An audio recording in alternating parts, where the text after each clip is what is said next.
आप देख रहे हैं अल्फा डिफेंस हिंदी में आपका स्वागत है। आज के इस वीडियो में हम लोग बात करेंगे भारतीय सेनाओं द्वारा अक्वायर की जाने वाली एयर डिफेंस गन सिस्टम्स के बारे में। आने वाले समय में इंडियन आर्म फोर्सेस 220 यूनिट यानी कि 220 unit next generation air defence gun systems को अक्वायर करने वाली है। ये next generation air defence system smart technologies से लैस होंगी, जिस कारण ये एयर डिफेंस गन सिस्टम्स काफ़ी आसानी से हेलीकॉप्टर्स, ड्रोन्स, एयरक्राफ्ट्स और लॉइटरिंग म्यूनिशंस को डिस्ट्रॉय करने में सक्षम होंगी।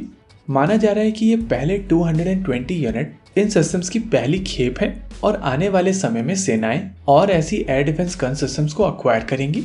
देखिए, लॉइटरिंग म्यूनिशंस और ड्रोन्स आ जाने के बाद में इस तरीके के गन सिस्टम्स और भी ज़्यादा इंपॉर्टेंट हो चुके हैं, और क्योंकि next generation guns next generation ammunition के साथ में आती हैं जो हवा में फटकर एक तरीके का क्लाउड बना देती है, जिससे सॉफ्ट स्किन टारगेट जैसे कि ड्रोन काफ़ी आसानी से ध्वस्त हो जाते हैं। और इसी वजह से आज की तारीख में इस तरीके की गन सिस्टम्स और भी ज़्यादा रेलेवेंट हो गई हैं। Historically Indian arm forces Bofors की 40 millimetre auto cannon L70 gun का प्रयोग करती आई हैं। ये एक 1950s की टेक्नोलॉजी है, लेकिन आज भी ये गन काफ़ी ज़्यादा रेलेवेंट है। नए fire control radar, pre fragmented ammunition और इलेक्ट्रो ऑप्टिकल सिस्टम्स के साथ में इंटीग्रेशन के बाद ये सिस्टम और भी ज़्यादा रेलेवेंट हो चुका है। लेकिन फिर भी जैसा कि हम लोग आपको पहले बोल चुके हैं कि ये एक 1950s की टेक्नोलॉजी है और समय के साथ साथ ये पुरानी होती जा रही है। ऐसे में इंडियन आर्म फोर्सेस को एक नए सिस्टम की आवश्यकता है, और कहीं ना कहीं इसी चीज़ को ध्यान में रखते हुए इंडियन आर्म फोर्सेस ने ये 220 गन्स को लेकर प्रोसेस शुरू किया है। लेकिन एक पब्लिक सेक्टर कंपनी की तरफ से इंडियन आर्म फोर्सेस को रिक्वेस्ट किया गया है कि इस रिक्वायरमेंट को लेकर डेडलाइन को थोड़ा पुश किया जाए, क्योंकि वो लोग एक जर्मन कंपनी के साथ में एक जॉइंट वेंचर कंपनी बनाने की कोशिश कर रहे हैं। और इस जॉइंट वेंचर कंपनी को लेकर मिनिस्ट्री ऑफ डिफेंस और मिनिस्ट्री ऑफ कॉमर्स के बीच में कुछ डिस्कशंस चल रही हैं, और इस चीज़ को ध्यान में रखते हुए इस साल जून तक इस रिक्वायरमेंट को पुश किया जाए।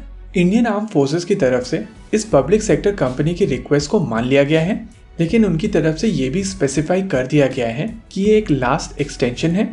इसके बाद इंडियन आर्म फोर्सेस इस टेंडर को लेकर आगे बढ़ने वाली हैं, चाहे ये जॉइंट वेंचर कंपनी बने या ना बने।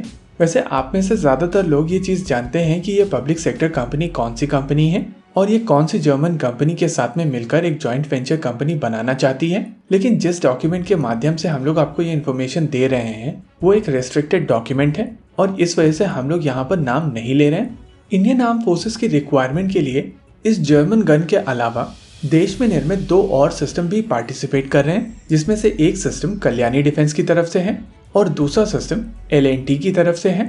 ये दोनों के दोनों ही सिस्टम बोफोर्स की L70 गन को मॉडिफाई करके बनाए गए हैं।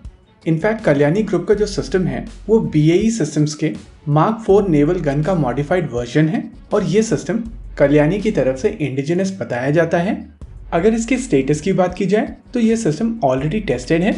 वहीं पर अगर L&T के सिस्टम की बात की जाए तो डिफेंस एक्सपो के दौरान L&T की तरफ से सुदर्शन नाम के एक कॉन्सेप्ट को अनवील किया गया था। ये भी L70 गन के बेसिस पर बनाया जाने वाला था, लेकिन अभी तक ये सिस्टम बनकर तैयार नहीं हुआ है, और इसी वजह से ये देखना दिलचस्प होगा कि इवेंचुअली कौन कौन सी प्राइवेट सेक्टर कंपनी इस रिक्वायरमेंट को लेकर कॉम्पीट करती हैं।